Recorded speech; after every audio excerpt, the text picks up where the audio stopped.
part two. We kind of rushed through things, but what we wanted to at least accomplish the first time is basically those that are part of the court, knowing more about when we do go to coronations and walks and everything like that, and kind of the proper way of doing things.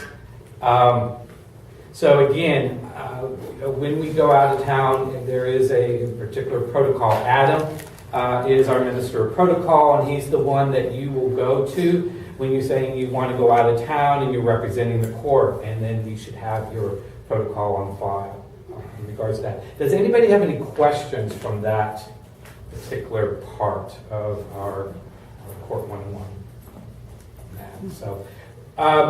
Sometimes when we're in our own community and when we are, you'll hear some of us or you'll hear me address you as Your Highness or Your Majesty. It's more of a sign of respect, and we're respecting that title and that position because all of us has a responsibility. We all have a place in this court. And so it's just a sign of respect. So you'll hear me say, Your Majesty, would you like this? Or, Jeff Earth, I say their Highness or their Grace when you're part of the line. I don't make a big to-do, but that's just something I do. You could always walk up to, Kate, and stuff like that. But it's just kind of a sign of respect. And it's just kind of the way of addressing, and when we do shows, and we'll get into that a little bit later, we don't draw out the whole protocol, the whole long thing, A lot of times it's the simplicity of recognizing them as Imperial Crown Princess to the 15th Empire, or Her Majesty Empress to the 15th Empire. That type of thing is how we go. What I really want to concentrate is more of our history. I am very much, I have been with this organization. It was founded back in 2001. Was it like July 2001? Mm-hmm. Okay. One of our original founders, one of the original members, Steve, so he's going to kind of help me when I'm not sure of all the details. But I try to learn and know as much as I can. So it is very important that we know our history. It's very important that we know where we came from and what we're about, because a lot of people are going to come up to you and say, who are you? What's this Windy City Court? What is it? And you should be able to do that 30-second spiel. Hey, we're a 501c3 organization that we volunteer our time to raise money for charities in our local community. And then people may ask, what's this, Emperor and Empress? What's this Baron and Baron? What are these titles? So we were founded back in 2001. Our Baron and Baroness 1, Earl, oh my God, I'm forgetting, Earl St. Jacob. What's his last name? I'm blanking out. Earl Lewis. Earl Lewis, Dr. Earl Lewis. Dr. Earl Lewis, Baron 1, Dr. Earl Lewis, and Baroness 1, Rachel St. James. They were our first monarchs of the court here. That's where we started. Back in the day, we started as a barony. Okay, so it's a little bit different now. That with Nicole the Great, when there's a court, when the court first comes and gets involved. Back in the day, it was called a barony. And so back then, we had a Baron and Baroness was the equivalent to Emperor and Empress. The Grand Marquis and Grand Marquesa are the equivalents to the Imperial Crown Prince and Princess. So in our court, no one is a Baron and Baroness, and no one will ever be a Grand Marquis and Grand Marquesa. Now, the Grand Marquis and Grand Marquesa was used as some lifetime titles, but they are not part of our imperial family in our court, where you'll hear in other courts. Okay. When we started off, we had to prove ourselves to the international court system. So it took us 3 years as a barony. We had to sit there and we had to grow our membership. We had to show all our membership rosters. We had to show all our financial bank statements.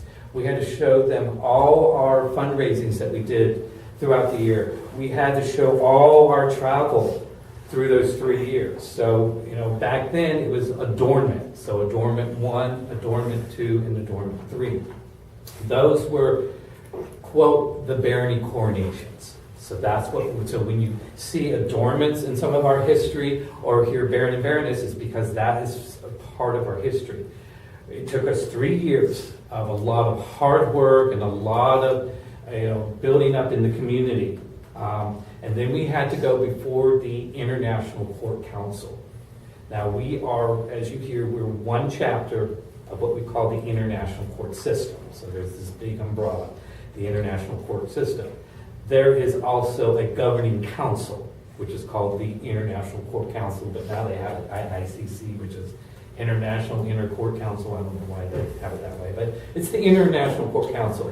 We do have a president and vice president, second, they have that kind of like the board of directors, but on an international level. But it's more the governance of the chapters as a whole, as an organization. It was in, we were 2001, so Dormant 2 was 2002. That reign, barony 2 lasted 18 months because we kept changing our coronation. Because it was in July, Right. and then we moved from July to October, and then October to no, we moved it from, because we moved it from July to September, September to October, and October to November over the years. So that's why we're trying to gather the history. Yeah. So the 3 years of the barony, it was during and of course this is what we refer to as reign. So the barony years are referred to as reign 1, reign 2, and reign 3. And I'll later get into why that is so significant and why I do get very irritated when things are not addressed correctly. And this is why I'm doing Court 101, because it's important that we all say the same things and know the same thing on that. During barony 3, during reign 3, it was Andy and Sierra. So let me kind of revert back. We got Dr. Earl Lewis and Rachel St. James as Baron and Baroness 1. We had Fabiola the Great and Steve Mother Noakes as Baron and Baroness 2. Now, Fabi was also the only one in our court that was actually crowned by our head of our organization, Mama Jose. I'll later get into who Mama Jose is, but she's the only one in our court that was crowned. And Mama Jose was the only one that has come to our coronation. Andy Swick and Sierra Montana were Baron and Baroness 3. So it was during Andy and Sierra's reign that we went before the International Court Council in Sacramento, and that would have been 2003, I believe. I think it was. It's right there.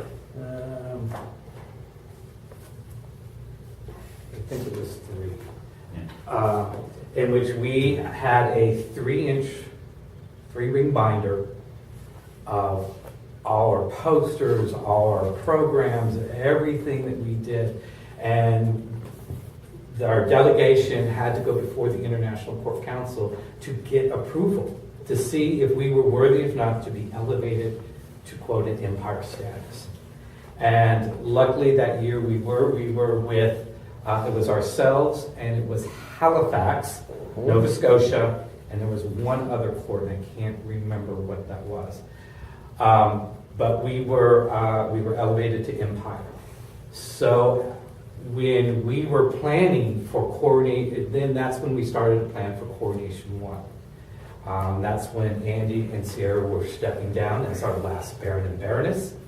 And we had coronation 1 at the second floor of the Cubby Bear, right here in Lakeview, right here in Prairie. As soon as they announced and the Emperor and Empress, that was our first Emperor and Empress 1, and that was David St. James.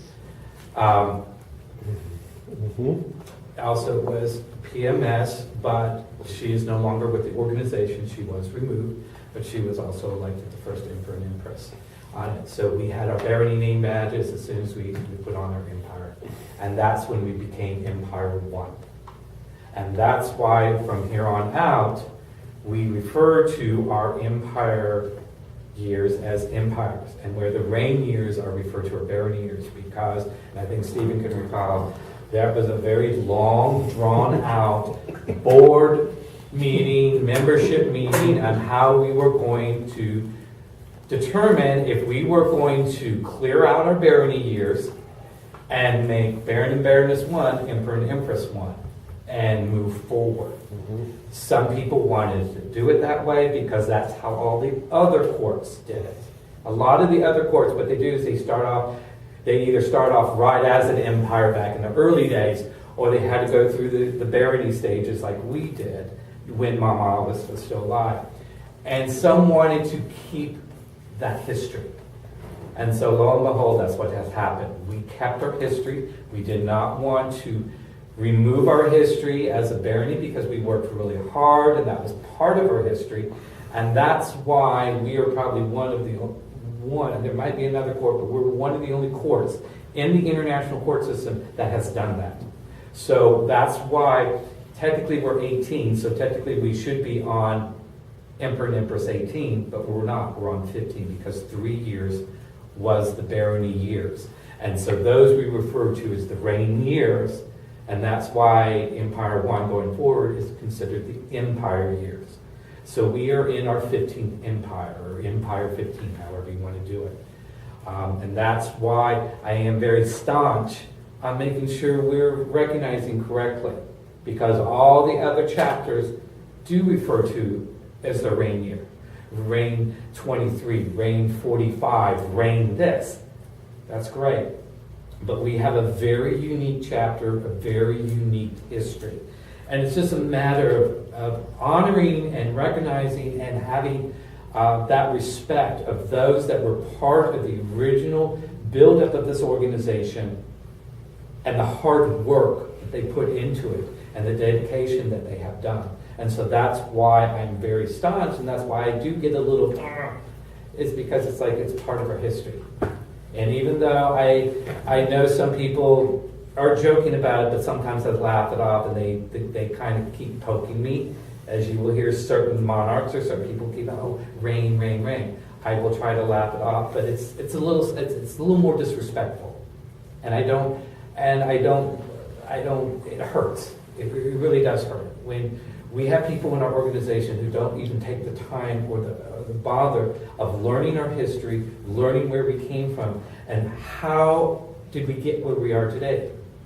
It is because of people like you in this room, but there were people like you previously that helped build the path of where we are today, and believe me, it's a very good path.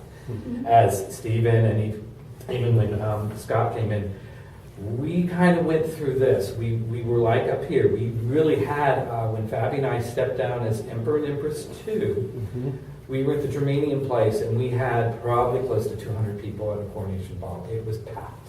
And all the courts of Texas.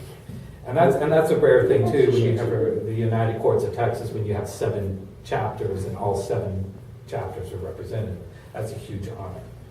But we also failed to keep up and do our job within the community and with our travel, and had a lot of internal issues and personalities which caused our chapter to take a deep dive.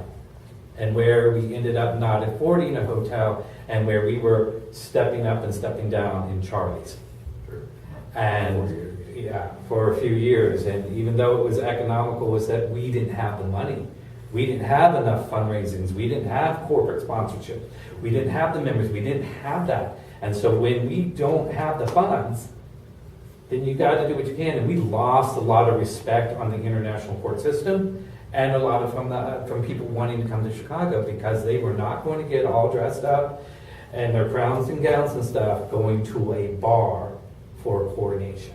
Some did, and these are the people that have always stuck by us, Yes. like Houston and a few of the other courts too. And they have. Always been on our side. So that's why I'm very staunch on that, on knowing the difference. So we are in the 15th empire, or Empire 15. You can interchange.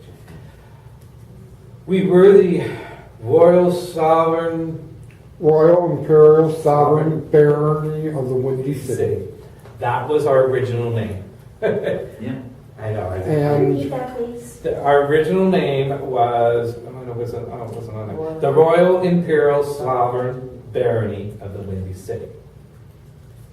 That was our legal official name.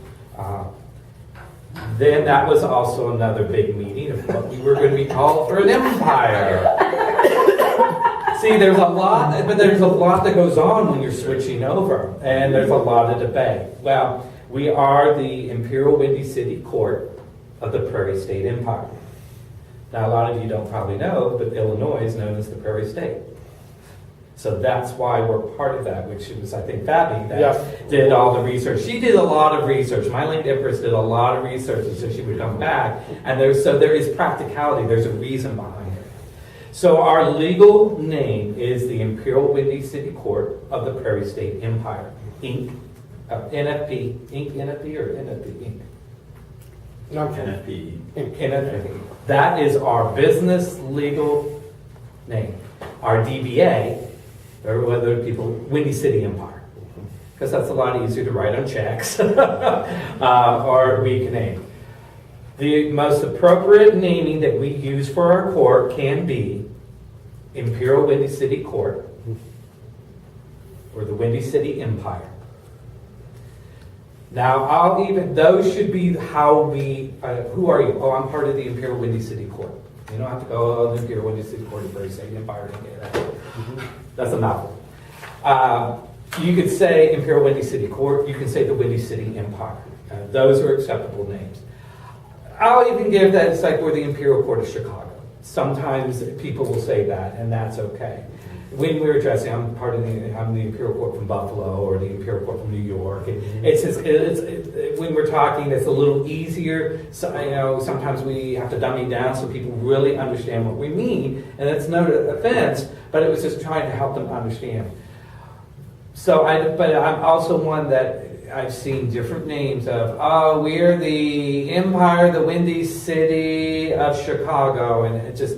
Let's not be just picking out names and throwing them around because it's a branding. This is our marketing. It's our branding. And we all want to be consistent of how we're naming, how it should be on our posters, how we should be, naming ourselves on Facebook and stuff like that.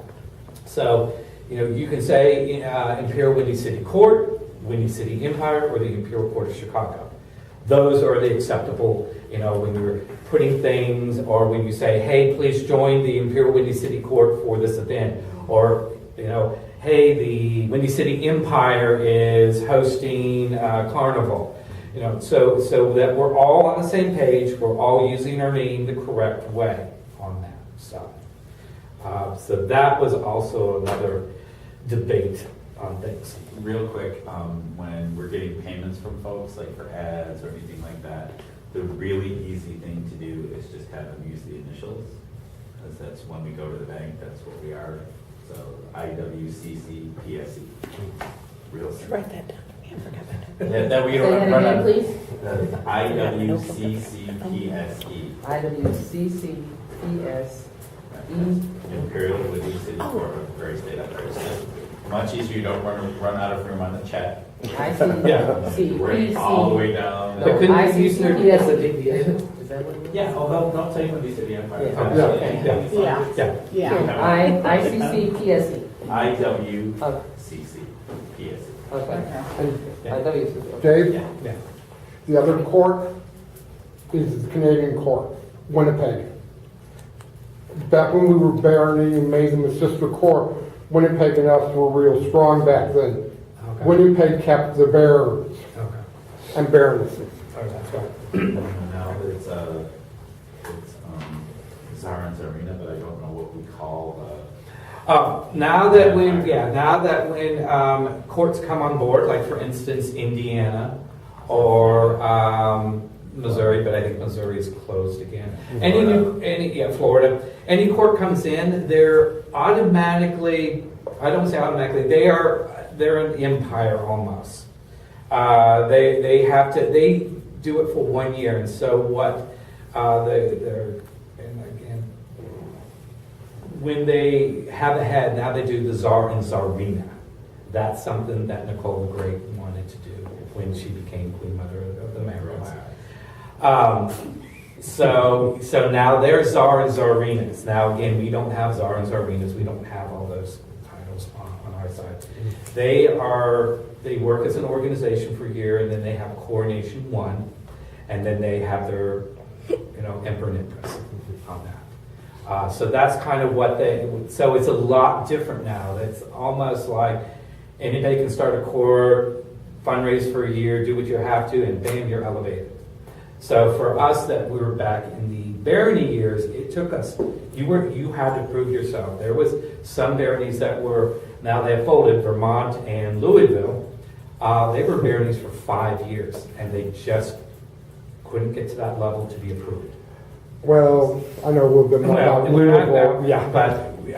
But they couldn't get to that level. So again, it kind of shows you the difference of where we are today. So again, we worked really hard to get where we're at. And again, people always ask, why aren't you larger? And these are from people from other courts, that have been around for 40 years. And they think in Chicago should be a lot bigger and a lot stronger and a lot this.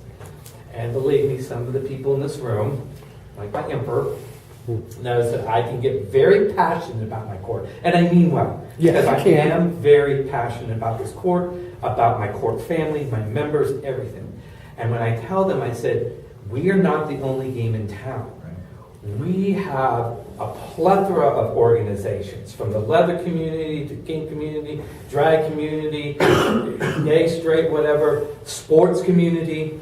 There is a lot going on. And we started late in the game in 2001 when a lot of our other courts, our other brothers and sister courts in our system, they started off in the 70s and the 80s. And there wasn't a GLBT organization belonged to. So basically, the court in that particular city was the only game in town. Yeah. And so that's where there was an outlet for the GLBT to be part of the community and part of an organization that has grown. And that's why they're a lot more established and a lot more larger.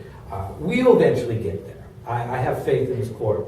But it's just a matter of, we have been doing really great, Mighty are the numbers, the small numbers, just because you have 100 over here doesn't mean you're going to have 100 participants all the time. From a percentage-wise, you may only get 20 or 30, where here we are maybe 30 and we get 20, we're going to have a higher percentage of participants. So you kind of have to look at it that way, And every city is a lot different, and it's very unique on that sense. Yeah. So one of the other things that we are lucky to have is relationships with some of these other organizations, and that's why we never went away. The leather community supports us, we support them. We have some history with the Leather Archives and Museum, the Imperial court system, including our court here, has helped them with their mortgage, helped them with several of the fundraising efforts that they've done over the years to help them be where they are. ILGRA, another sister organization of ours. And so to have these folks at Coronation, when we're talking about businesses and organizations to walk, all of these title holders that are not necessarily ours, but are elsewhere in the state, other organizations, all of the different groups, businesses, especially the borrowers that support us, all of these things, that's so important because all of these people that are coming from out of town, when they've seen only 1 or 2 or 3 folks walk, and this year I think we had 8 different organizations and title holder groups walk, it's really impressive to them. Seeing the executive director of the Leather Archives and Museum being there was a big deal. That all went back to the ICC as we are growing and coming out of our probationary status and doing all these other things. It's important for them to see that. One of the other things that we've seen in Indiana and a couple of other places is seeing politicians at our ball. I don't know if we've ever had that. I know we've asked before. I think back in the early days, I think we did have. Like some of the aldermen and folks. We've like that. had We would have time- one We had one or two back in the day. Tom Tunney Something we has should been go to after. coronation. Tony and Kappelman, who are very supportive of what we do. Yeah. Kappelman's a member of the community as well, if he makes it through the runoff. Lori Lightfoot, if she makes it into the mayor's office, we gotta get her there. Yes. And all of these things are really important because that's gonna shine a whole new light on what we do. So as president, as our historian, in my last year on the board, I'm doing a big push for more professional people on the board, more people that can get us access to these folks, to organizations, to different avenues to get us back on the map. We're, again, I say this all the time, and you and I talk about this, are Chicago's best kept secret, and we need to move out of the shadows and into the limelight where we belong. There's one thing from cover. That is at the game of the Junior Hall of Fame. Oh, Mayor Richard Daley with you two. Oh, yeah, that was where, yeah. that was actually, we done that, where, well, that was a huge thing because Mayor Daley, during the Gay and Lesbian Hall of Fame award ceremony, we would be able to have our photos taken with the mayor. So yes, Fabiola and I and other monarchs were able to do it. I think I was probably one of the last as Empress 5 to get the photograph, and that's horrible. I have the color photo. It's horrible. But we used to do that. We used to be on the cover of Night Spots right the week before coronation. So it was a way of advertising and stuff. So we've come in a long way. So again, we got our barony years. Now we're into our Empire year. So Empire 1, we have David James Archer. Again, this should be all on the website. I'll be working with when we get our website. So we have our peerage, our monarchs on there. I am Emperor 2 with Fabiola the Great, Renee Van Hall, who is my late empress. She, unfortunately, actually we have two monarchs. Aaron Bird, aka Sierra Montana, and Fabiola the Great, within a couple months of them stepping down, they passed away. So that's why, as if you were in attendance this past couple of years, the rose ceremony, that is what I also put together. The rose ceremony is for memorial to the monarchs and members that we have lost within our court, but I made it more we've lost so many members within our ICS family that it's also a recognition. And I heard it was the most beautiful rose ceremony, and there were people crying this year because of how I presented it, and people thought, and people really loved the idea of what we do as a rose ceremony to honor our family, because this is what we are. We are a family. We have different ideas coming from different backgrounds and stuff. But when you hear about court family, we mean it. We support each other. We back each other. We're there for each other. So you have, the family you're born into, but then you have your chosen family, people that you want to surround yourself with the same ideas and the same beliefs and the same things that you are interested in. And so we are truly a family here, and how we support. So Fabiola Great and myself, David A. Graham, was Emperor and Empress 2. Empress 3 is Alexander St. James. Again, Kevin Morris was Emperor 3, but he was removed, just like PMS was removed for reasons which I'll go as far as through the council. We had our first Regency year, which was Empire 4, and that again was David James and then PMS, but it's only David James that is being recognized. Katarina Heights and Patrick Lucy was Emperor and Empress 5. Davida DeVille Dumais is Empress 6. I was the first absolute monarch because I did not have an emperor with me. Yeah. We did. Jonathan St. James was elected and reigned for Emperor 7, but because he moved during his reign and did not fulfill his obligations, as Emperor 7. It became, at that time, and I'll tell you the difference, the college reign. And so all the past monarchs stepped in, did the fundraising, and prepared themselves for Coronation 8. Coronation 8, so that was 6, 7. 8 was Empress. 8 was Alexander St. James, and he was regent emperor. We wrangled him Came in. through halfway. Came through, but he is now Emperor 8. So Scott and Alexander St. James are Emperor and Empress 8. Emperor 9 is There wasn't. Oh, Emperor 9 was Herman. Herman the Ninth. Herman Cohen. Herman. There was not an Emperor 10. There was not an Emperor and Empress because nobody was running, nobody wanted to be regent. So what we decided to do is, because there were two people that were interested but never had really the experience, we actually had an ICP reign during that. And that was Neil St. James, was ICP 10. He then ran and was elected Emperor 11. Then we have absolute. So he was absolute Emperor 11. Herman is also absolute as well. So if I'm hearing correctly, like after the 8th reign, pretty much everyone was absolute up Right. until you guys. Right, right. And absolute means that they have no other counterpart. So they're absolutely reigning by themselves. So that's why we have the absolute with those monarchs on it. So as DeVita, though, I'm no longer absolute because I reigned again. So that kind of clears that out. So yes, so if there was absolute, so Herman's absolute, Neil's absolute, going into, hold on one second.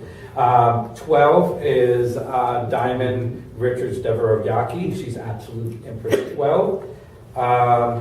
Then we had our regency year of Scott and I, so there was no monarchs. And so we stepped up with the vote of the council.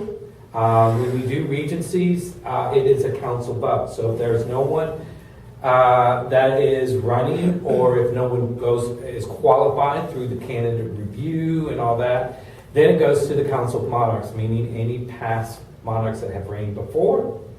Then we vote to determine if anybody wants to be step up as a regent, and that's what Scott and I did. We stepped up as regent, Emperor and Empress 13. That was a very trying year, but we came out ahead. So we are Emperor and Empress 13. So he is Emperor 8 and 13. I'm Empress 6 and 13. So that's why I'm no longer absolute. And then we have then Katarina Heights and Adam, which are Emperor and Empress 14. So Katarina reigned again. So she was regent empress. Because when there is one candidate, they can go before the Council of Monarchs and ask for a regency, meaning would someone kind of step in, help them, guide them. It is really the responsibility of the Council of Monarchs to do that, to always support not only the monarchs but the imperial family in regards to that. Do you have a question? No, I was going to say the absolute in some places, and often when you don't have another emperor, in some places it's also when during your reign or thereafter you lose your other counterpart. Right, in which that also really, so for instance, as David Graham is emperor, I'm actually a true dowager Right. Yes. monarch. We always refer to, when you step down from monarchs, you hear it called the dowager year, or you're the dowager monarch of the court. We used to flip-flop, and we actually had a time where we did emeritus, I believe, for a couple years, and nobody liked emeritus, because you were emeritus. You weren't reigning, but it was the year after your reign. A lot of it is dowager, so that's what a lot of courts is. This is your dowager year. And basically, it's because you still have obligations once you step down. You have to still do a fundraiser. According to our guidelines, we still have a fundraiser to do. We still have to go out of town, but we also have to manage hospitality for when you're a monarch. But in a true sense of what the Dowager is, a Dowager monarch is when you do have a counterpart. And when your counterpart does pass away, you are actually referred to in the true sense of monarchy as a Dowager monarch. So in a true sense, as David, as Emperor too, because I am the only one in this court that holds, I'm the double crown monarch. And as a double crown monarch, I hold both an emperor and empress title. So I am the only one that can walk as either Emperor 2 and 7 or Empress 6 and 13. But I seem to be I seem to be walking more with Davida because everybody loves Davida. So one of these days, David will get to me. And we actually do have two Dowlingers. So, but yeah, Andy, because Sierra was his. yeah, but Andy hasn't been around. I know. So he hasn't been around. So yeah, so we do have that true sense on it in regards. So again. We do have our monarchs, which are the emperor and empress. They are the heads of state. They are the fundraising chairs. They are the ones that manage the kind of that fundraising side of it. We have our imperial family. So we have our imperial crown prince and princess, our crown prince and princess, prince and princess royal, and prince and princess. That's called the upper house. That is the upper house. Those all have requirements. The monarchs, of course, have 4 fundraisers, 4 out of town in order to step down. The ICPs have 2 fundraisers and 2 out of town each to do. Everybody from the Crown Prince, Princess Royal, and Princess, they all have 1 fundraiser and 1 out of town to go into that. Then we have the lower house of our imperial family.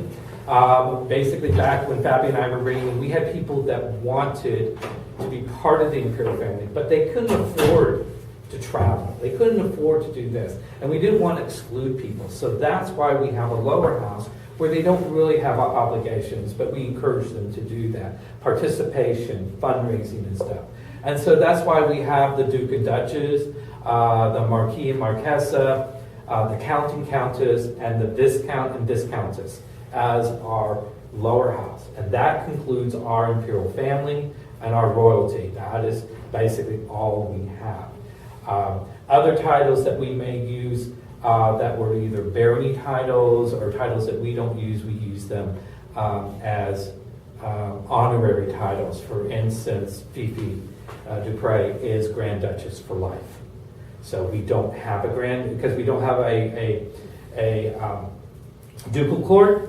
In some areas there are ducal courts, there are sub-courts of it. I think Alaska has a ducal court. You have 3 ducal courts. San Francisco has a ducal court.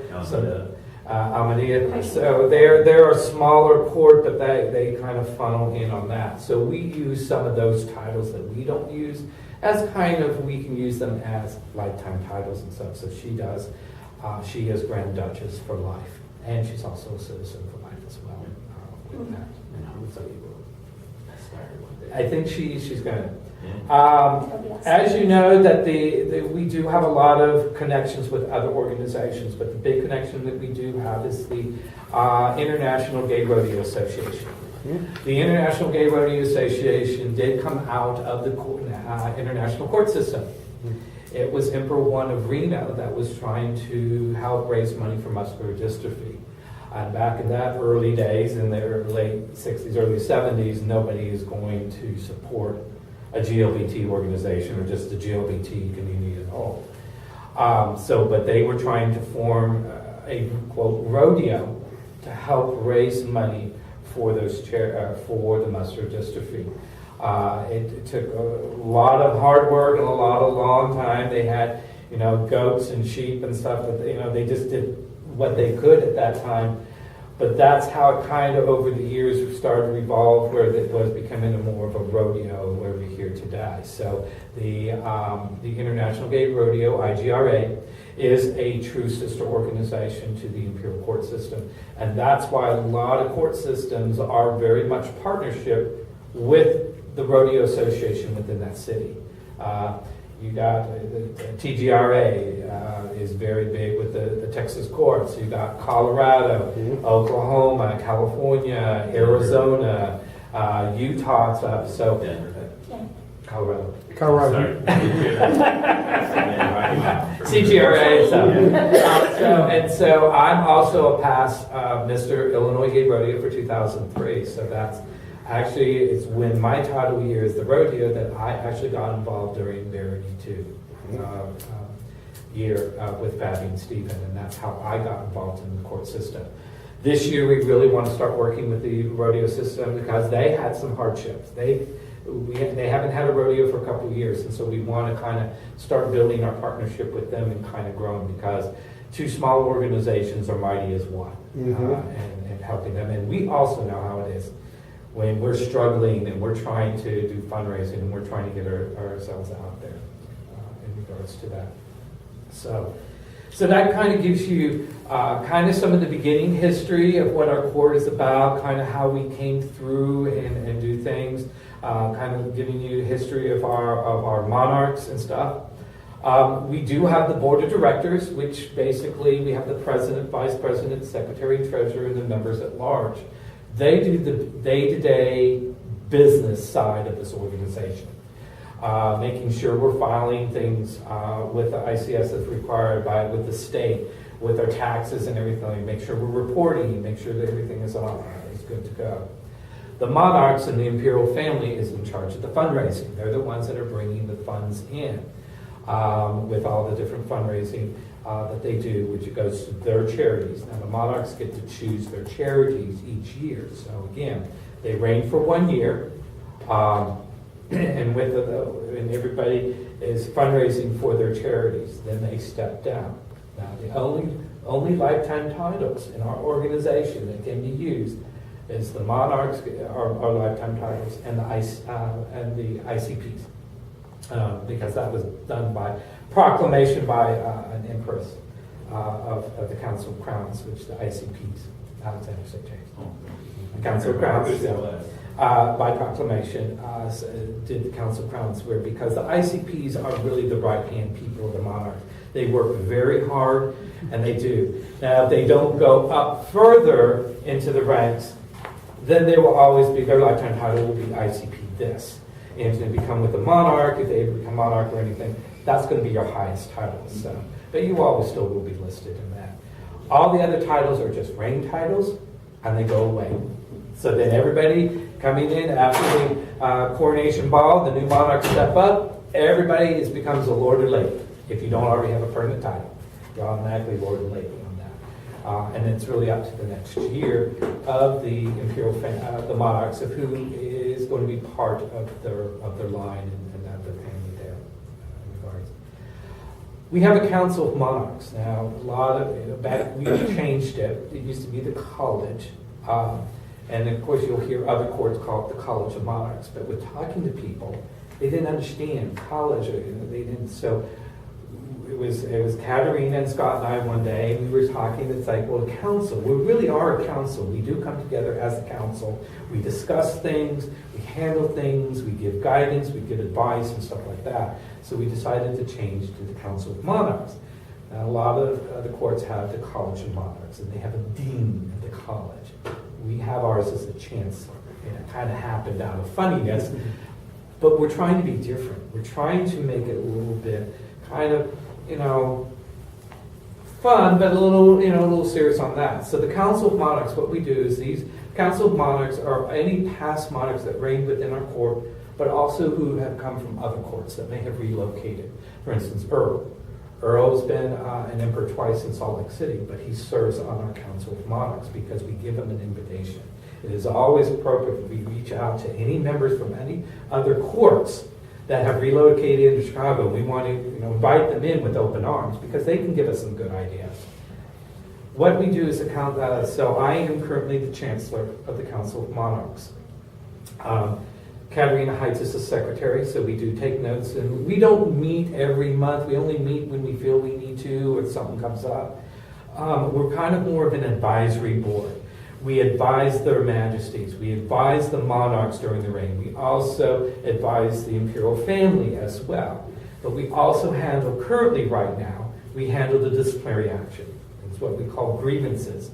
So if there was something unbecoming a member, if there was something unbecoming of a monarch, whether it was in town or out of town, someone could file a grievance, and it would have to be in a written letter that would go before the Chancellor and the President of the Board of Directors. Then he and I would come together and say, is this really a legitimate, or is this someone just has a burr up their ass because they don't like that person? I can't imagine that there would be personality conflicts. We all just get along with one another and just love each other. Kumbaya. David, I could say something since we both have been brought up in the early years. Okay. In the early years. It's a good aura. Thank you. But we'll follow grievance. And if there is legitimacy, something that has either brought something to because we are all represented in this organization, and we are all being watched. I mean, even as more so as monarchs, because they know that what we are. We represent this organization. But when you represent an organization, you're off doing something that's unbecoming. People see that. So we're always have to be on our toes. It's not like we can't have fun and let our hairs down. And yes, will we always do something? Of course, we're human. We're going to make mistakes. We're going to say something. Some of us may have a few cocktails and say something like, "Don't you know who I am?" But we'll handle that grievance, and if it does, then the council will meet, and we will actually call whoever filed that grievance would need to be either in present or call in. We want to hear their side. And then we want to hear the other side, because it's kind of a judicial. We play very fair.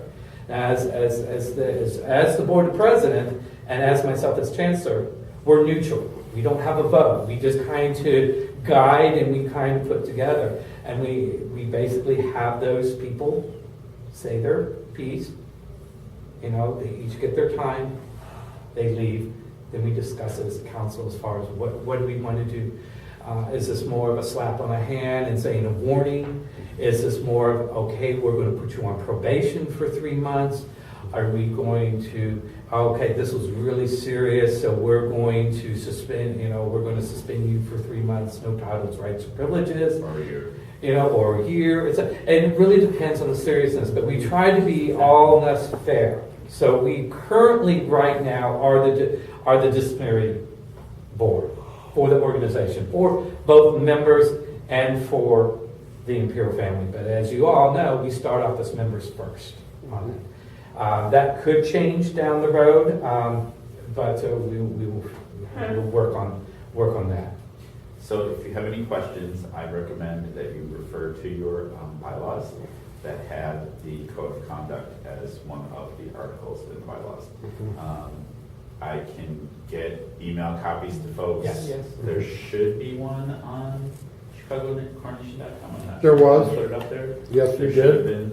There is After I one just on sent the you- old website as well that I have to get a hold of our past president and have him reactivate the SSL certificate so people can get into there. But so that governs, and then to play off what you're talking about as well, the other job of the Council of Monarchs is to update and get the standard operating procedures, which I know you'll go into, running to match the bylaws, and that's the other governing of the organization. So as soon as I have that copy, it is a not so easy process. When we are trying to take a 24-page document, and it's just so like, what does that mean? And it's very old. So we're trying to reduce it down so it makes sense. But it's also saying, here's the bylaws. Bylaws should be simplified. Okay, for instance, in the bylaws that say the organization should host a coronation once a year.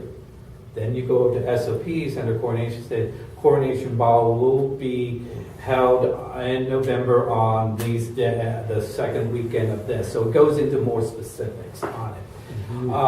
Again, we will also, in these SOPs, we'll have the dress codes, kind of what we covered a little bit, more, and that was very old school dress code back in the day. Now things we will have the formals for leather, formals for rodeo or cowboy, because they are very different dress on that things. And ours was so much, everybody had to wear white gloves and big gloves and ball gowns that go down to your, the floor and stuff. Yes. And things have come a long ways, because that was, again, Mama's way of doing things. Right.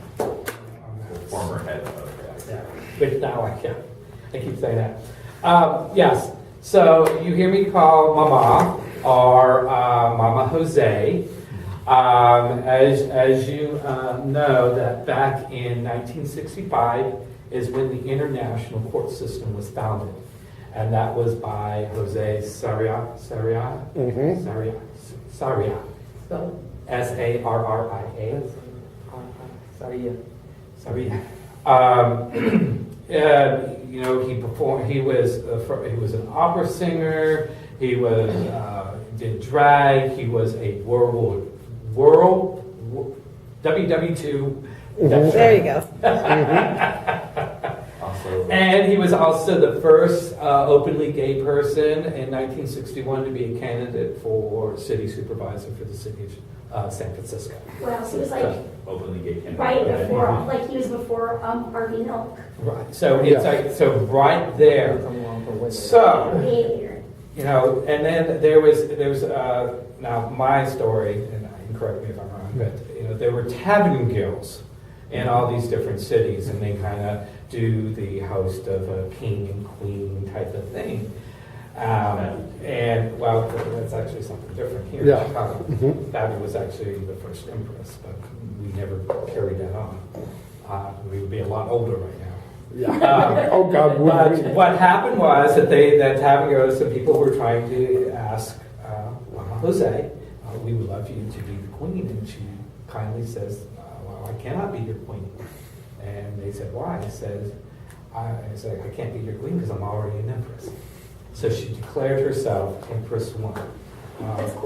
Can you give the background on that? Right. Oh, Jose Norton. Well, there was back in, yes, I can. In 1859, there was a crazy business person named Joshua Norton. And he kind of had a screw loose, and he proclaimed himself as Joshua Norton, Emperor One of the United States. So that's where some of the awards or where the Norton name came from. He is actually buried, and it is Emperor One. So when Mama, she's absolute Empress One, of course, so she's absolute, and she named herself Empress. She took on the Norton name. The Widow Norton. The Widow Norton. I like that. So she is the Widow Norton. She was a who. And she was fabulous. And so Jose was so much into the gay community. She passed away August 19, 2013. Before then, because of her failing health, she of course started the San Francisco court. That is the mother court. That is the mother court. It's called San Francisco Imperial because they have a ducal. That is our mother court for the international court system. Okay, and she started that court, so she's absolute Empress One on that. She had the largest state funeral in the history of the state of California. Anything they had, dignitaries from county, city, state. They had people all over the country for all the court systems. They were all in black.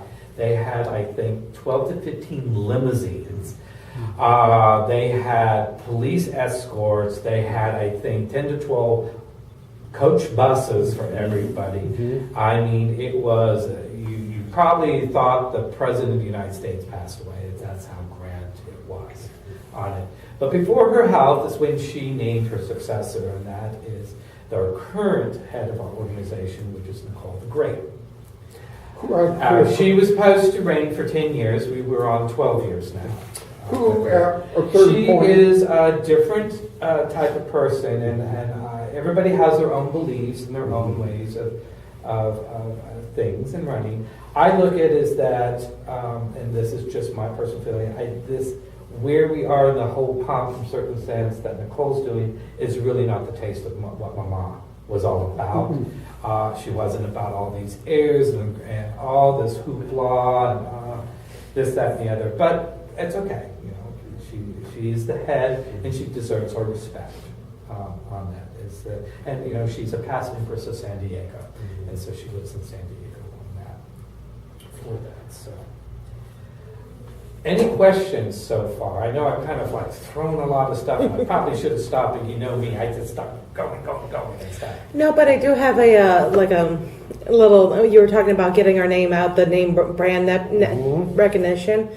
In my class that I'm taking, I actually was telling them that I wasn't going to be able to make our study group on this coming Friday because I have a show.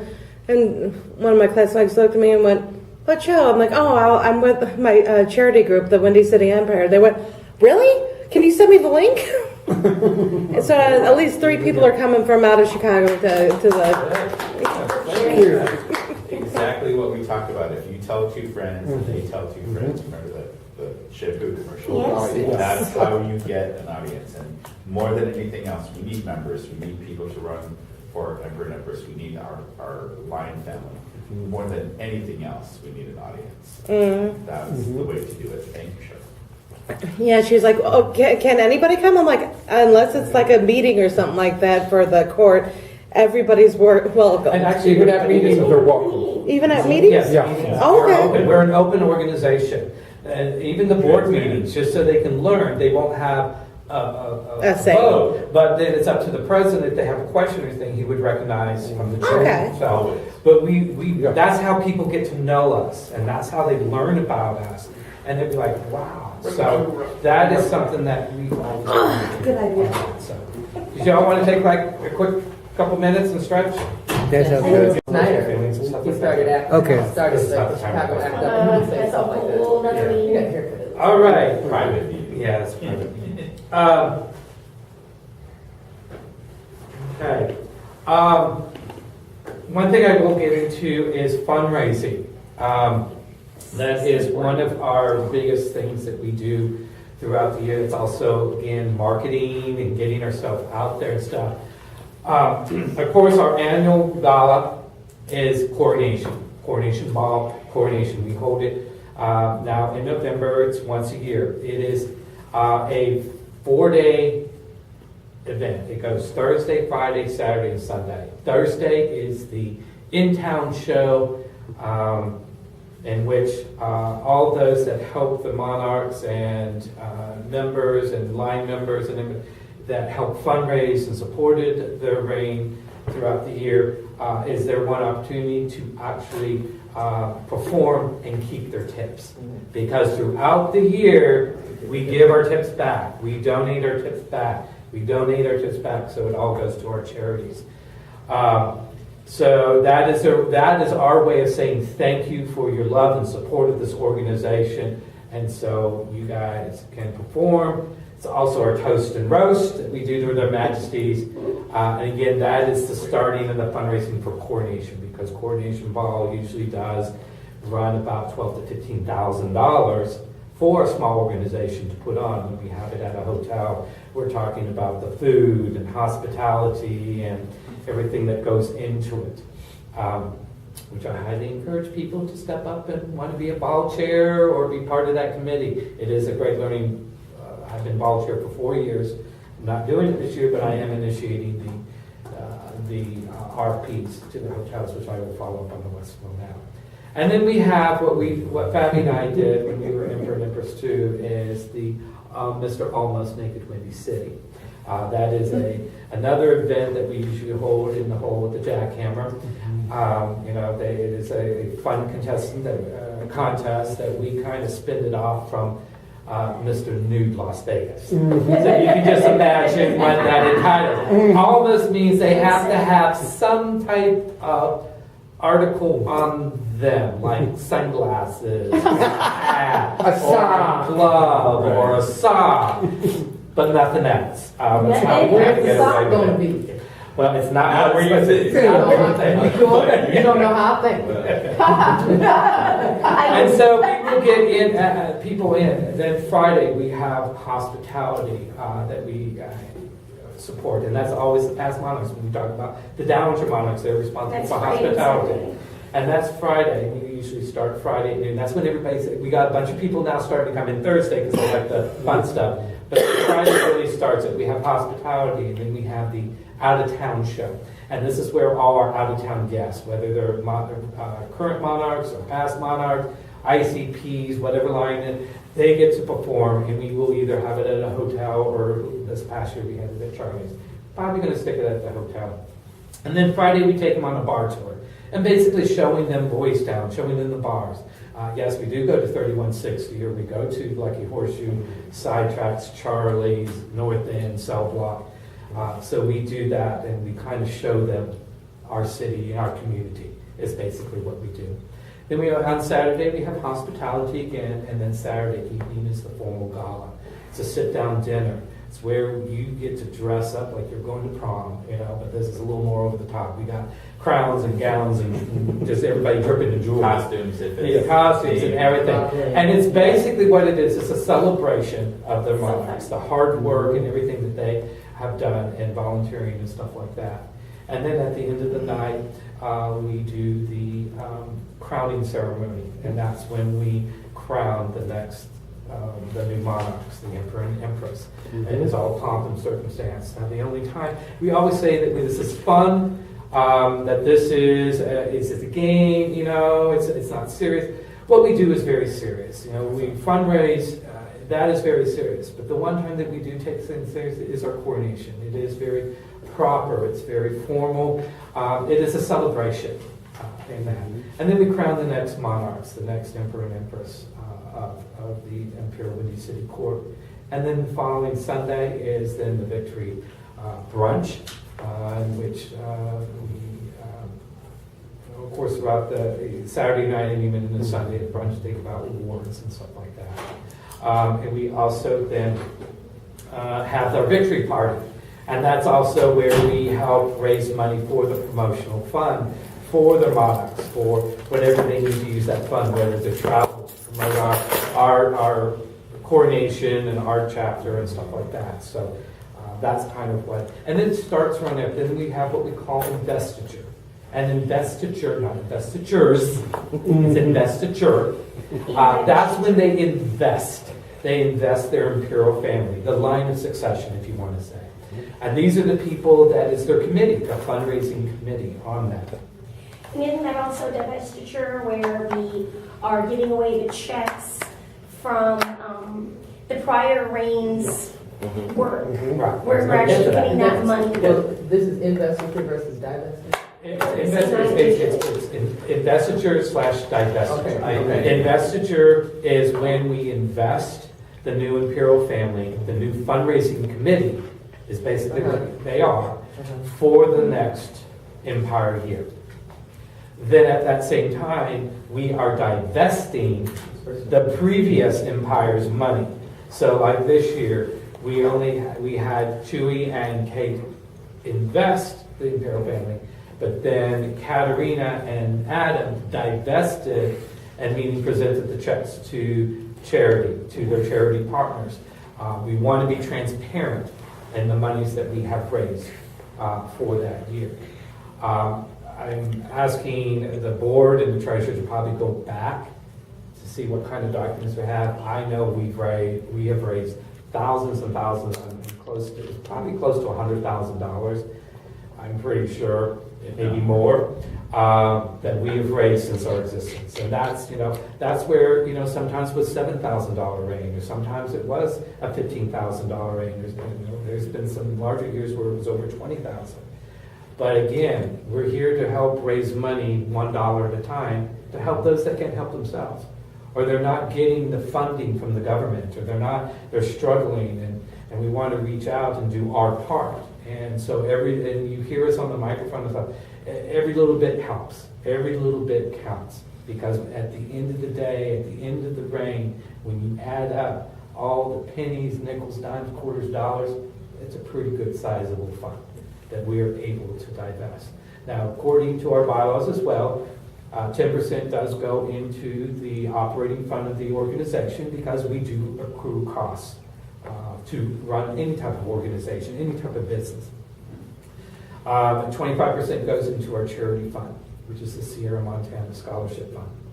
That's what I meant, scholarship fund, not the charity fund, but it's a charity. It's a scholarship fund, and that is something that Scott has kind of overseen, but I think we want to eventually get a subcommittee that oversees that particular scholarship fund, that they can start doing their own fundraising, kind of like what Cincinnati does, where we can build that fund, but that scholarship fund is sits in our account. And those are for those that are going to continue their education.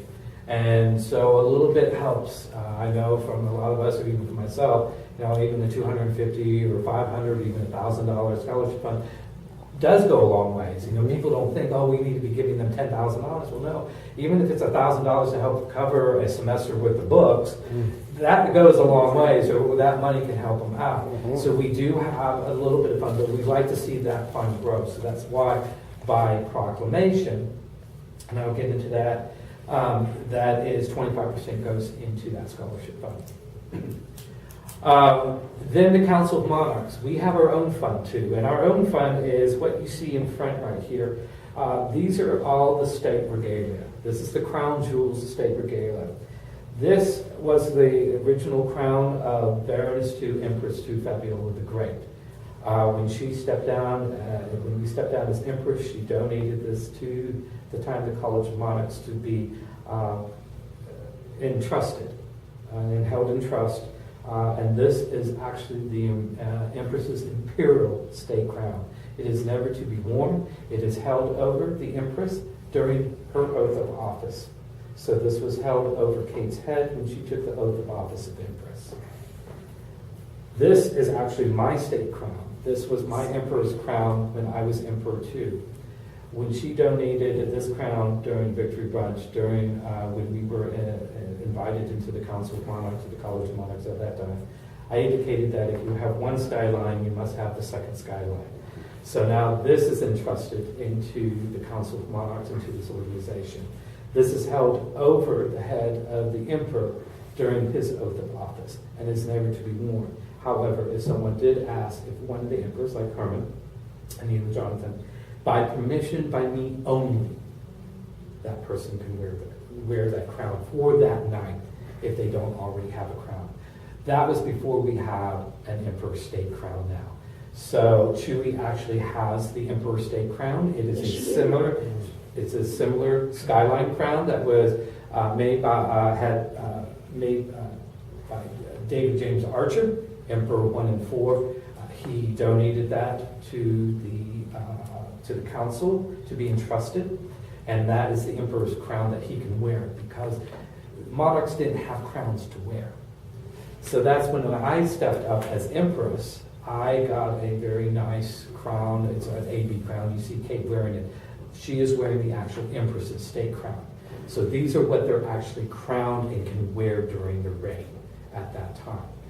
In the past, you were kind of having to come up with your own crown. If you didn't have a crown, there was nothing to crown in, so we kind of made amends. What you see is some of the other stuff. This is actually when I was in ICP1. I was the first Imperial Crown Prince.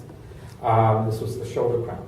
This was the shoulder crown that I wore. It has been passed down all the other reigns, all the way up until Stephen. He was the last one to wear it because it's very fragile. The pieces were falling off. I've had it blown back, so now it is entrusted as part of the crown jewels. It's not to be worn again, but it is an ICP crown. I actually got a temporary shoulder crown, in which Jeff will be wearing. But now we're looking into more of a smaller circular crown that I think is tasteful, that I think we'll do it on that.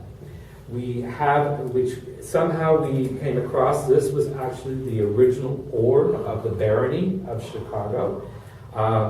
We've got a lot of history of that, so now this was the original orb. We had a second orb, was very similar to this, which was given by Steve Swan, and then somehow it's lost.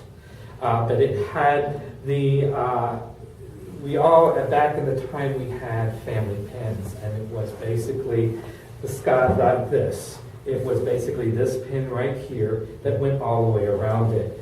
And it was gold, and it had jewels on it, and it had a Bacardi bat, which a lot of you know that Fabiola the Great loved her Bacardi Limon.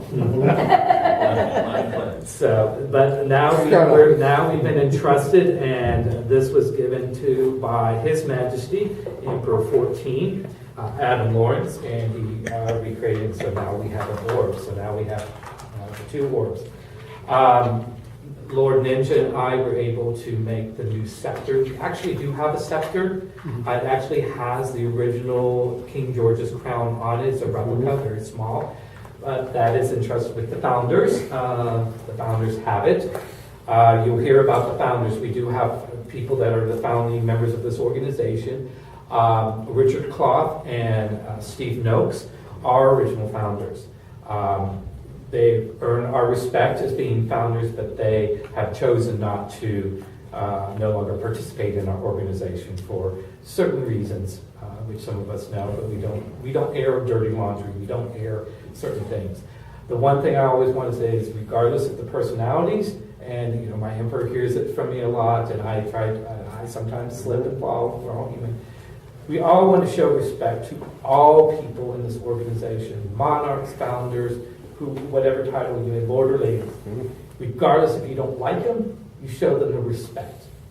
And as my mama, and I'm sure you and my grandma always say, if you have nothing nice to say, you better not say anything else, you're going to get a hand behind your back.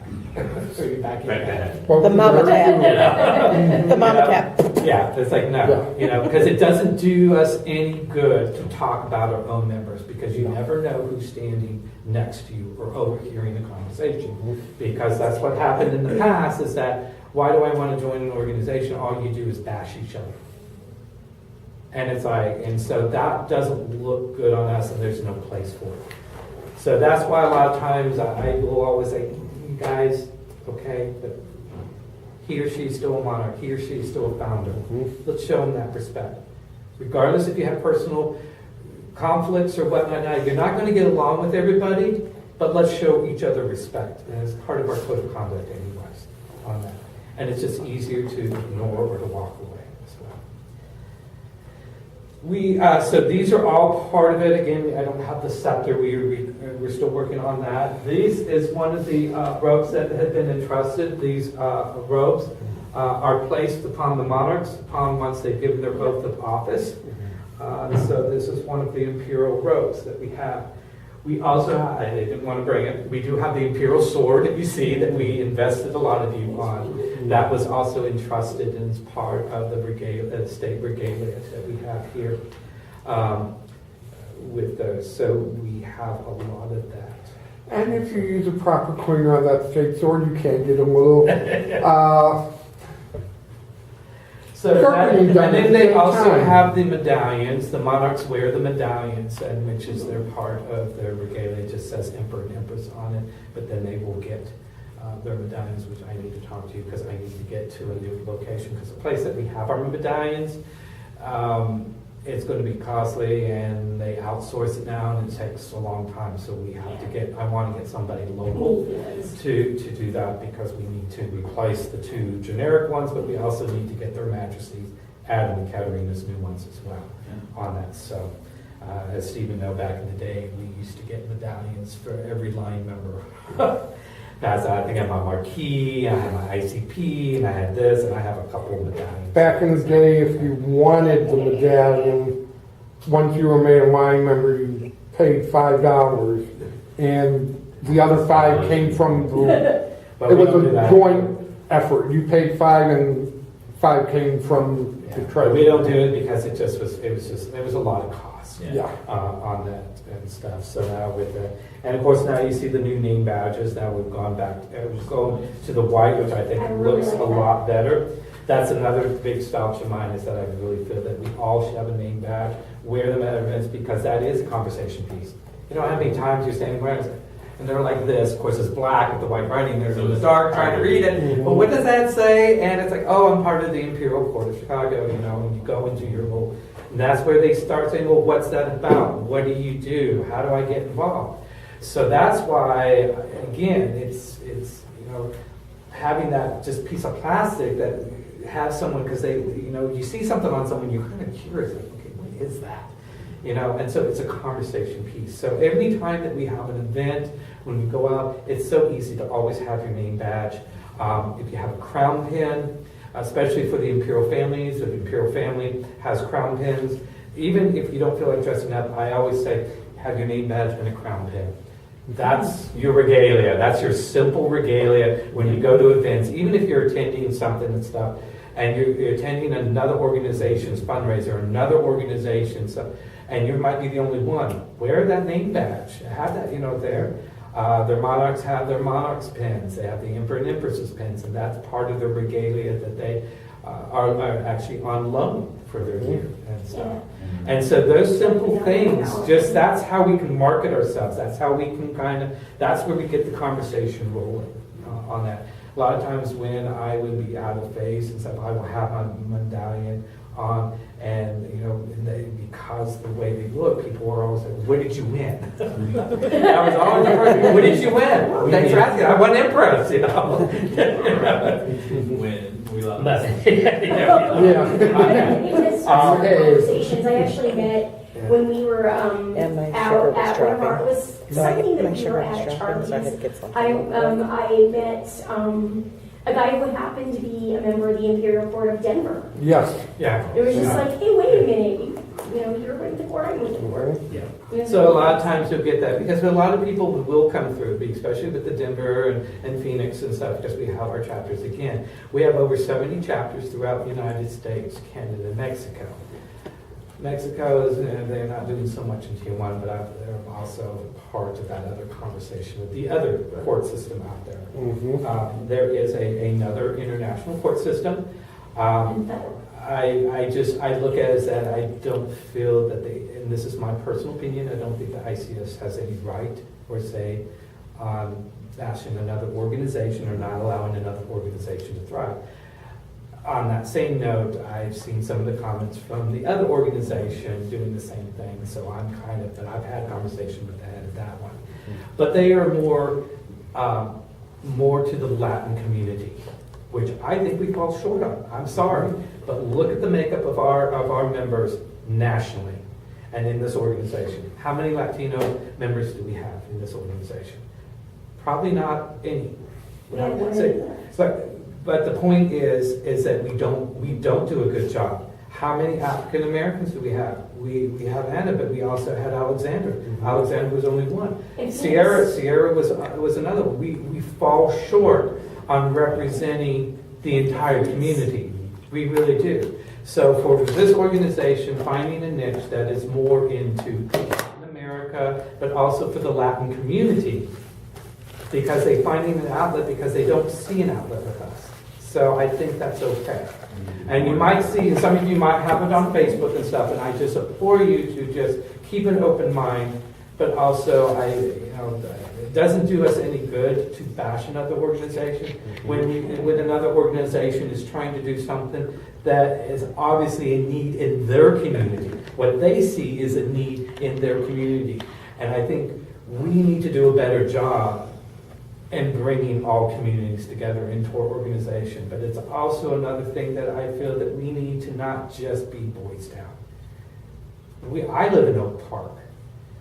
Stephen lives out in Glen Allen, okay? And there are people that live outside. There are bars, there's maneuvers, Rich down in Maneuvers has been very supportive in the last back for 2 years. Last year we didn't do a good job. We didn't go down there and see him. But he's still willing to support us. But yes, it's an hour's drive. Well, it doesn't hurt to get enough people to go down there and drive down there, have a good time and come back. Or if we have to stay overnight, some people have done that. But our boundaries as an empire and as a kingdom, and that's what we refer to as a kingdom, we are the entire state of Illinois. We are not just the boundaries of Halsted or Andersonville or Rogers Park. We've got to start exploring more out because that is our kingdom. Do you know how many people, how many other GLBT are out there that would probably love to be part of this organization, but we kind of sit here and we're in our comfort zone. And we need to be going out to maneuvers, or we need to be going out to even Julie was mentioning the Kenosha and stuff like that. It might be over the border in Wisconsin, but Wisconsin doesn't have a court. There's nothing, hold on one second. There is nothing that says our boundaries can't go over to Wisconsin, to Milwaukee and stuff, because there isn't a court there. And that's something that we, as an organization, could say, oh my gosh, here's a great group of people. We can probably do things with them at Club Icon or this. We can then vote to expand our boundaries outside of the state of Illinois. Did you have something, Chewy? Yes, northwest suburbs are very big Northwest suburbs, very big. the Lake County area is one of the bigger community as far as suburban areas. So it's something to think about. They can go to regular bars to deer table support if they want to go to show at Libertyville, Vernon Hills, like anywhere up here. I've talked to people this year to do something together or team up with the school too. And they're more than willing to put on all communicate together and try to figure out how can we get up here. Very true. And also Phoenix over there, Ninja's Home Bar has been, her carnival over there. Those over there, those guys are always really, really supportive of us. But we're not doing a good job. I was going to say, But that's something that we need to think about, and that kind of rolls into now fundraising. Like I said, any member can do a fundraiser. It is not just the Monarchs. It is just not the ICPs. It's not the Imperial family. Any member says, hey, I want to do a fundraiser. By all means, I encourage everybody. And if there's a certain, and even though they may have their designated charities, sometimes we can do something specifically for another charity. That doesn't mean we can't do it for other things, because guess what?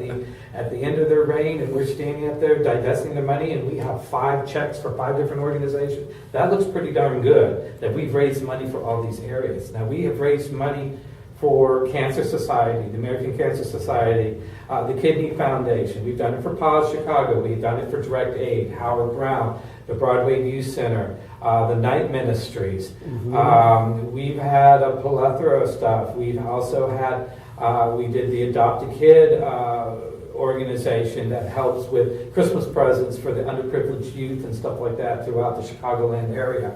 So there is, we've done, what was our, we did, when I was with Lexi, some of the money went to leather archives and museums. We've done American Veterans for Equal Rights. We've done... your reign. What was your reign? That's what you... Ours was Chicago. Chicago.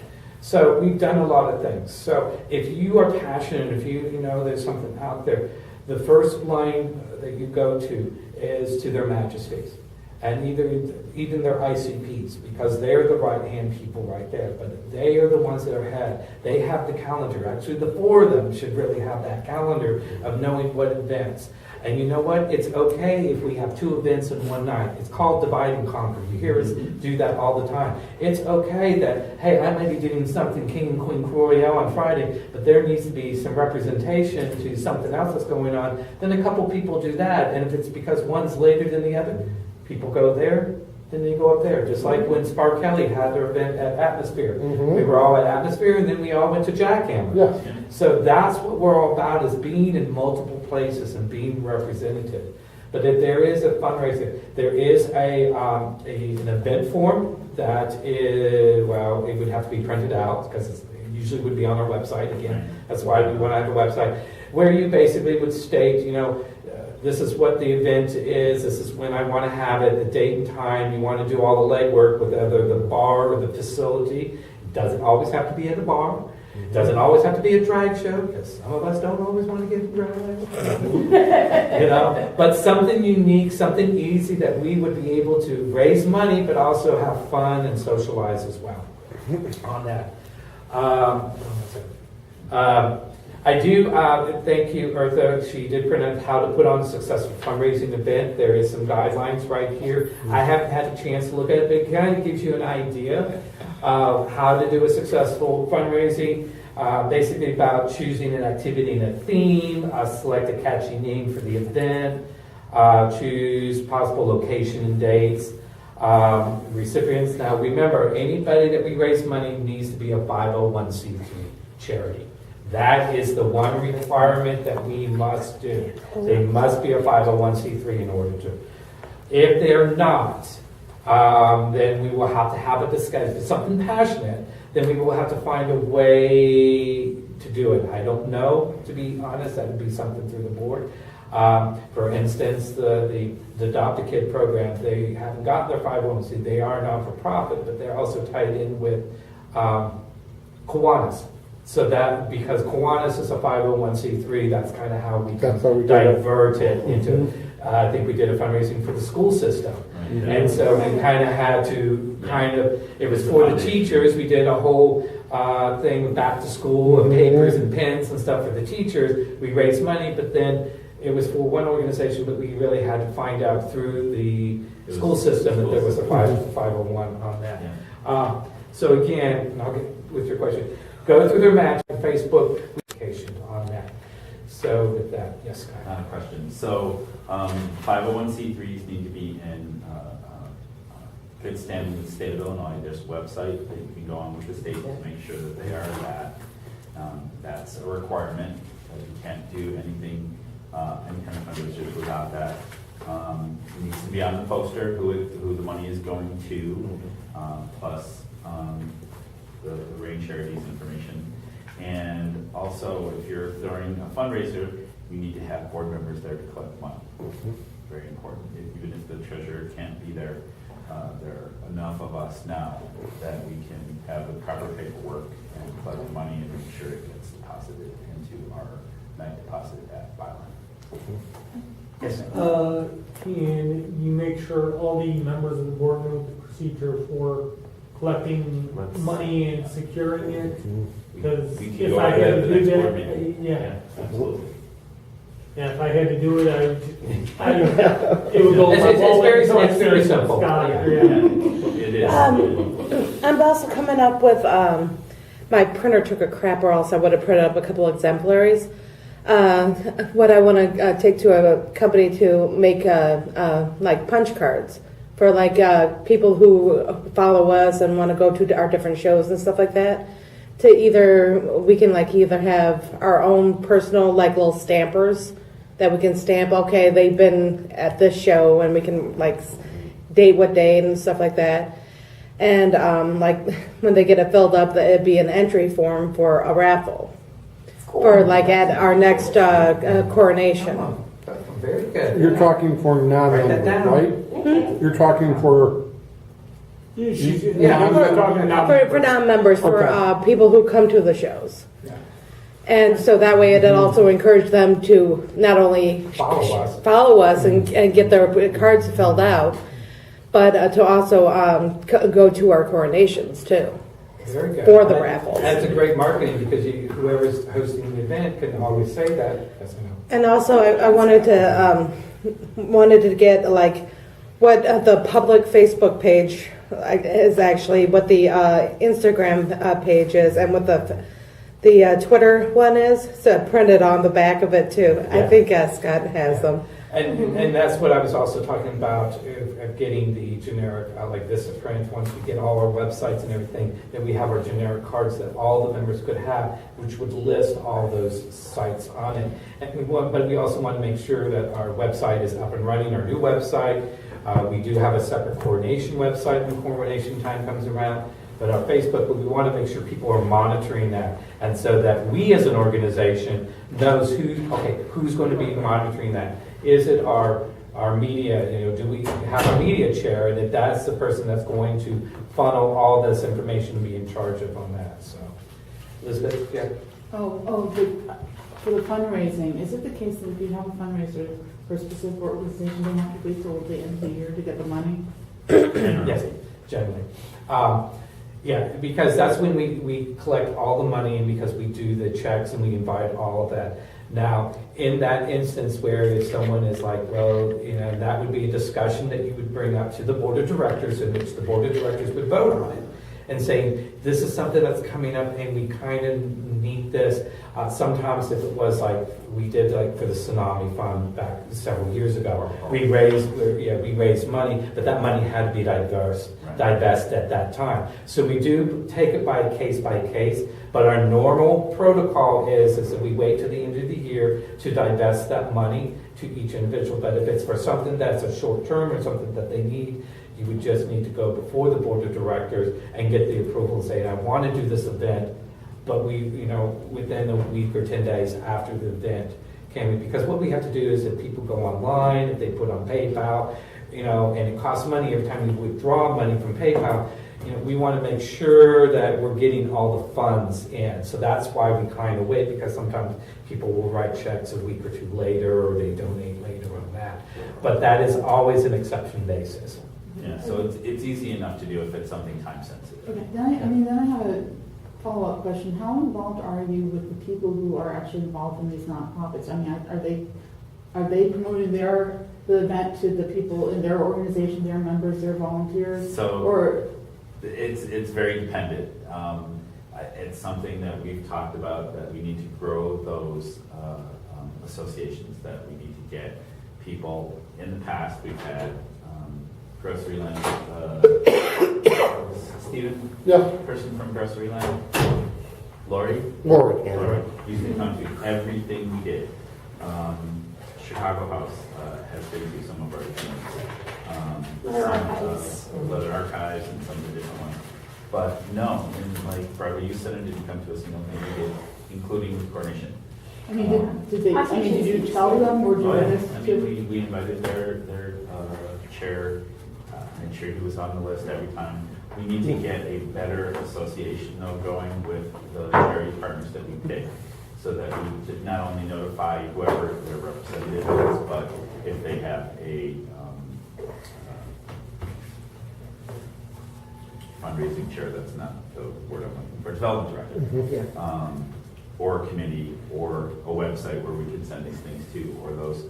That is a whole nother avenue of fundraising that we can really use to work on. And I think that's absolutely something. Yeah, we're actually out of time right now. We're actually out of 3. Wow. We can, I guess when you can ask, they said we might go by 5:15 or 5:20, they won't charge us, so. Yeah. But still. We definitely want to wrap up though. Yeah, I mean, this year, our fund, my charity at least is Project Fears. I'm Facebook friends with Carrie, who's one of their people. I funded one of their events. I've been trying to invite her to everything that we do, and so we're working on taking absolutely that. Important, as Elizabeth said, because we're going to get a lot more play. This goes back to the organization that I did all of my work with in Alaska. Every time we did something, they sent all that stuff out to all of the people that would work with that. And so you get a whole other, it's advertising for free, basically. Yeah, it's just basically definitely wanting to take things up to a different level. I talked.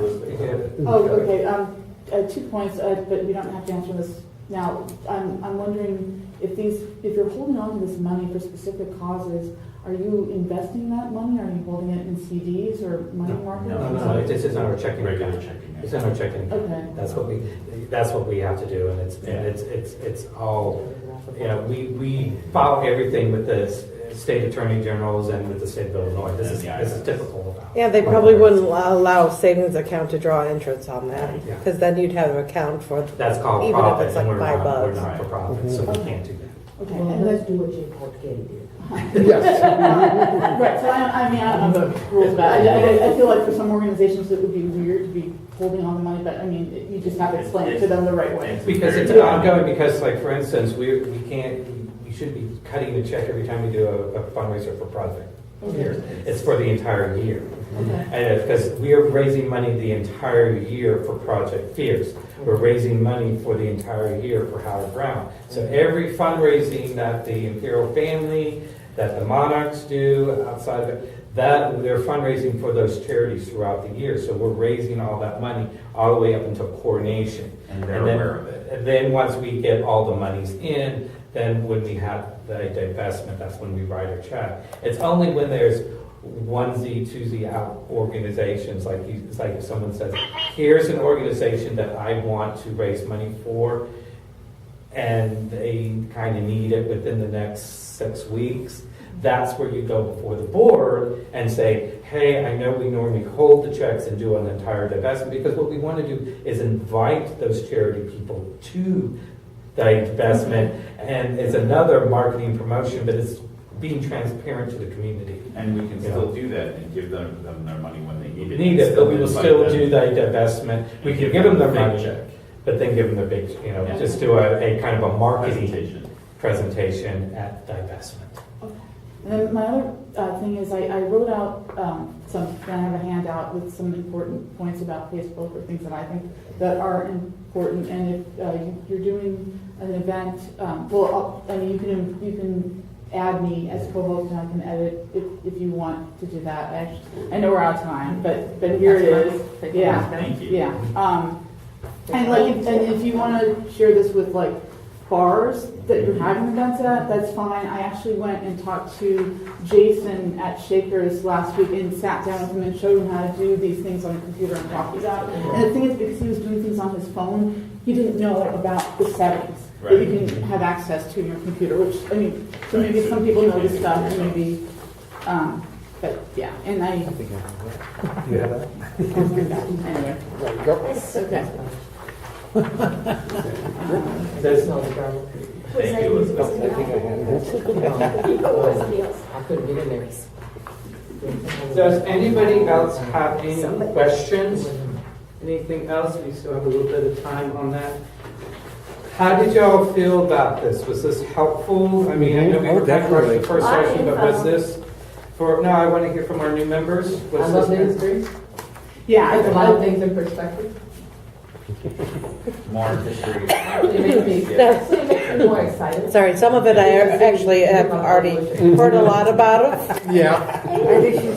But I think it's always good not only for new members, but for existing members, veteran members, as I am, because they also can give some feedback too, like Scott and Stephen and even Eartha and Jeff, for those that have been around for a while and kind of seen the different, can also put in their spin on things. And that's why I do encourage other people to be here, because they can offer ideas and answers and stuff like that. And so this is just a time that we can all come together, kind of set the mood and kind of have an understanding of what our organization is about. So then when people ask you, well, what is this organization? What's this in courts that you belong to? What does that mean? And now you can kind of have a better understanding. And by your enthusiasm, because some of y'all heard me on a microphone, or when I get very passionate, very excited about this organization, people have come up and said, you must enjoy being part of this organization, as I do. Is because it's not only the camaraderie and the family that I have, but it's the cause of what we do. And that's the important thing, is what we actually do. Yes, it's Camp of Nature. Yes, we have all these titles, and not everybody understands that. But when you tell them it's kind of based on a monarchy system, and we have all these, they kind of get excited. Oh, how do I become a princess? And how do I? But that's a good thing. If you have enough That's a princess good points. thing. That's the thing. How you get involved. So I want to thank everybody for taking their time and doing this. We will continue when we get more, maybe new members. We'll host it more often, but we try to do this at the beginning of the Empire year for all the new families. So we'll try to get it a little bit more. This is the first time we've really kind of gone really deep into this. So maybe I'll get it. And so I apologize. I've kind of been winging it. But I'm going to try to get more structured, and so there will be some stuff. Believe me, I know I have enough meetings. The last week and this coming week, I have enough PowerPoint presentations. Oh my goodness, no. One more thing, if anybody needs information about the overall organization, it's IMPCOURT, IMPCOURT.org. That's the ICS. Want to try that one more time? No. All right. Yeah, I'm doing the drawing now. Court. IMPCOURT.org. That work. I can only afford one right now.